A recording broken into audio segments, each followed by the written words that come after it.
बिदि होननानै जे जयसादा दिनै गुन्दा बबे आखुथायाव गुन्दा दिन्थिदों दिनै बिनि प्रुफखौ जोंनो हो प्रुफ नांगौ जोंनो होनांगौ इमिडियेटलि बिथांमोनहा जोंनो प्रुफखौ होनांगौ नङाब्ला जोङो बिनि सायाव माबा मोनसे गोख्रों एक्सन लानाय जागोन खुलुमबाय मानगोनां रायजोफोर गिबियावनो नोंथांमोनखौ बयखौबो बरायग्रोनाय थाबाय बोथोरा बिराद थान्दा दासान्दि बिराद थान्दा जागासिनो दं खुवायानो अखा बायदिसो सिरिबाय दं आरोना थांनाय लास्ट 2025 नि 31 डिसेम्बर खालि सनापुर गामिनि रायजो राजा आरो सिगनेचार माल्टिपार्पस क'अपारेटिभ लिमिटेड एनजिअ ससाइटिनि गेजेराव न'नि मोसौखौ लानानै निस्सय डिउटि टाइमाव हमदोंमोन जानो हागौ एनजिअआ बेखौ लानानैनो एसे नाथ्रोलायनाय दुंहाव थासारि गारि बुख्रुबलायनाय जाथायखौ नुनो मोन्दों बेनि सायावनो फुल क्लियारिफिकेसन होफैदों सिगनेचार माल्टिपार्पस क'अपारेटिभ लिमिटेड एनजिअनिफ्राय आरो सिगनेचार माल्टिपार्पस क'अपारेटिभ लिमिटेड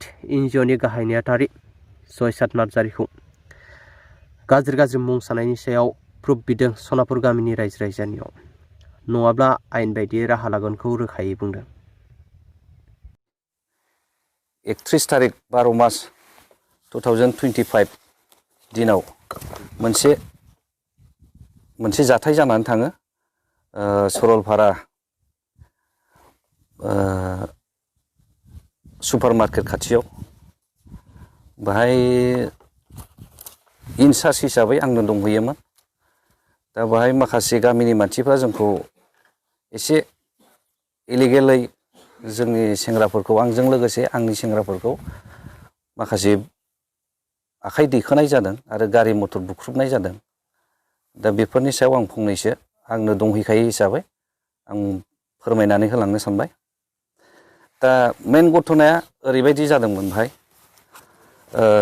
जों जेब्ला भुटाननिफ्राय जोङो जिपसियाव थाव गैयैखाय जोङो थाव सोनानै फैयो अब्ला जोङो भुटाननिफ्राय माखासे माबा मोसौफोर जों बारबोनाय नुदोंमोन दा बे मोसौ बारबोनायाव जोंनि सेंग्राफ्रा माखासे दै खाथियावनो दङमोन बाहाय दुगैदों माखासे गारिखौ सुदों जिपसिखौ सुदों ओमफ्राय माखासेया ओरैनो जिरायलाबायनानै दङमोन ओमफ्राय माखासेया जास्ट बे जोंनि केम्प सेरजोंनो थांनायखाय बे मोसौ माबाखौ खालि सोंदोंल'मोन बे मोसौआ अबेनिफ्राय बारबोनाय जों एसे आनकमन नुनायखाय आउट कान्ट्रिनिफ्राय बारबोनाय बायदि नुनायखाय जोङो बे मोसौआ अबेनिफ्राय बारबोदों होननानै जास्ट सोंदोंल'मोन बे सोंनायावनो बिसोरो जोंखौ ओरैबायदि खालामदों माखासे सोंस्लाबनो मोनै जोंखौ सासे मानसिया नाज्रांफैदों आरो बिनि उनाव माखासेफ्रा जोंखौ फैनानै बुदला बुदलि खालामफैदों बाव रावनिबो खोथा खोनासङाखै बिसोरो डाइरेक्ट बुदों दा बे बुनाया मानि थाखाय जोंखौ बेफोरबायदि बुदों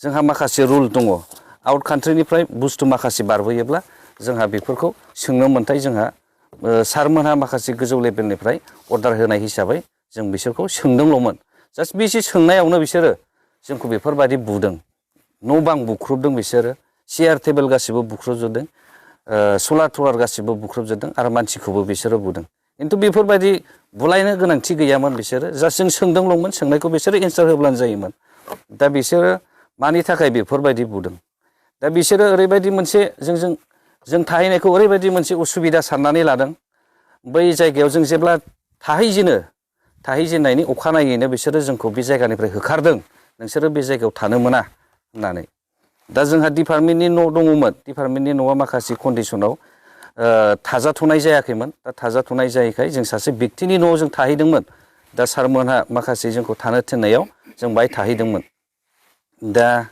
बिदि थाहैनायखौ बिसोरो थाजानो बानानै बिसोरो जोंखौ होखारनाय जादों आरो बिसोरो जों थाहैनायनि एसे उननिफ्रायनो बिसोरो बुंदों जोंखौ नोंसोर थाफैनानै जोंहा मोनबो फिसा फिसौ 2 नाम्बार खामानियानो जोंहा खामानिखौ मावनो हाला नोंसोर बेनिफ्राय दोरोदलां दस्रायाव थाहै दस्रायाव बबाहाय थाहैयो हाग्रा बंग्रा बबाहाय थाहैयो थाहै अब्लाबो नोंसोर बे जायगायाव थानो मोना होननानै बिसोरो जोंखौ बुंदों ओमफ्राय आरो बुंबावदों बिसोरो जोंखौ जोंनि एनजिअनि सेंग्राफोरखौ सोरनिफ्रायबा पारसेन्ट लायो थाखा फैसा लायो डनेसन खांनानै जायो मायो होननानै बिसोरो बुंदों जोङो दिनै बेखौ सोर सासेनिफ्राय जोङो डनेसन खांनानै जादों सोरबा बेक्तिनिफ्राय जोङो पारसेन्ट बिनानै लादों नामा सोरबा बिजनेसमेननिफ्राय जोङो डिमान्ड खालामनानै माबा लादों नामा बेखौ जोंनो प्रुफ नांगौ जोंनो होनांगौ इमिडियेटलि बिथांमोनहा जोंनो प्रुफखौ होनांगौ नङाब्ला जोङो बिनि सायाव माबा मोनसे गोख्रों एक्सन लानाय जागोन। दा बिसोरो बै समाव जोङो बिनि साननैसो सिगांबो जोङो मोनसे दैमायाव बै सरलपारा पिकनिक स्पटनि ओरै सोनाबहा थांनाय बाहाय मोनसे दै दङ। बे दैयाव बिसोरो ओरैबायदि माबा मोनसे खालामनानै नाखौ हमबाय थायो। दैया बाहाय गावस्रानाय मोननै मोनथाम गावस्रानाय दङ। बे गावस्रानायाव मोनसे साइडखौ थेथेनानै मोनसे साइडथिं दैखौ दानगार हरो। दानगार हरनानै बिसोरो नाखौ 6 बाल्थिं 7 बाल्थिं बिसोरो बोखांनानै लानानै बाजाराव फानफैयो। दा बिदिखौ नुनानै जोङो बादा होदोंमोन। बादा होनायावबो बिसोरो मावबाय थानायखाय जों सानसेखालि बै थागथि स्पटआव जोङो मोनहैनायलाय बे ना हमग्राफोरखौ जों हमनानै डिपार्टमेन्टआव सोंहरनानै डिपार्टमेन्टआ ओरैहाय हमनानै लाबो मानसिफोरखौ होननायखाय जोङो मानसिफोरखौ हमनानै डिपार्टमेन्टआव लांदों। डिपार्टमेन्टआ बेखौ मा खालामो खालामबाय दाथ' जों मिथिला। जों खालि जास्ट हमनानै लानानै फै होननायखाय जों लानानैल' थांदों। दा बिसोरखौबो बिसोरो दाय जादों। ओमफ्राय आरो प्लास बिसोरो जोंखौ बुंबावदों दंफां साल दंफां सिगुन दंफां साब दंफां गावसोरनो हायो गावसोरनो माबायो प्लान पलिसि खालामनानै हानानै गावसोरनो माबा खालामो होननानै बिसोरो बुंदों। दा जों जुदि दंफां हादोंब्ला सोर लेबारखौ जों दंफां हाहोदों? सोर हन्दा हाग्रा मानसिया हन्दा हाग्रा मानसिखौ जोङो थिनहरदों? बे मानसिखौ बिथांमोनहा देखायना होनांगौ जोंनि सिगाङाव। दा बेफोरखौ देखायनानै होनो हायाब्ला बिथांमोनहा एसे साननो गोनां जागोन। दा क्लियारै बिसोरो जोंनि सिगाङाव देखायनानै होफैनांगोन सोरखौ जों थोनदों। आरो बुंबावदों बिसोरो बे न' बिगोमाखौ बे न'आथ' जों थाहैनाय न'आथ' जों सासे बेक्तिनि न'आवसो जोङो जोंनि खेमा जाथ'यैखाय बिट अफिसा जाथ'यैखाय जोङो सासे बेक्तिनि न'आव थाहैदोंमोन। थानो थिननाय अर्डार मोननायखायसो जों थाहैदों। दा बे थाहैनायाव बिथांनि मुंखौ गाज्रि मुं सुनानै बिथांमोनहा बाथ्राखौ बुङै बुङै माबा भिडिअ खालामबाय थादों। जोंखौ केमेरा खेबबाय थादों। दा बिथाङा मा पारपासाव गुन्दा जाखो? मा खालामनानै मा गावसिनि सायाव मा खामानि खालामनानै बिथांमोनहा बिथांनि सायाव जयसार गुन्दा सोर बेलाय जयसार गुन्दा लाबो बिगुर बिसिजोबनो बेखौ बेदलाब होनो होननाय बाथ्राफोरा बेथ' मोजां जायाखै। दा बिथांमोनहा बिनि सायाव माबाफोर गोरोन्थि नुदोंब्ला बिथांमोनहा बेखौ माबा इमिडियेटलि बेफोरखौ प्रुफ होनांगौ बिसोरो। जिहेतु नोंथांमोनखौ रायजो राजाफोरनिफ्राय फैसा खांनानै जाग्रा बेफोरबायदि बुंफैदों, मा फोरमायगोन बेनि सायाव? दा बिथांमोनहा जोंखौ बुंदों रायजो राजानिफ्राय माबा थाखा फैसा डनेसन खालामनानै जाग्रा बुंदों। दा जोंनो बेखौ नांगौ। जों सोर सासेनिफ्राय सोर अबेनिफ्राय जोङो डिमान्ड खालामनानै जादों? जों निजा बेक्तिनिफ्राय जोङो थाखा खांलायनानै जों गासिबो लाइमोन सेंग्रा सिख्लाफ्रा जोङो ज' जानानै रायज्लायनानै NGO खुलिनानै जोङो जोंनि लाइफ स्टाइलखौ मोजां खालामलांनो हिसाबैसो जोङो बे NGO खुलिनानै बेफोरबायदि खामानिखौ मिथिंगायारि थासारिखौ मोजां खालामनो होननानै जों NGO खुलिदोंमोन।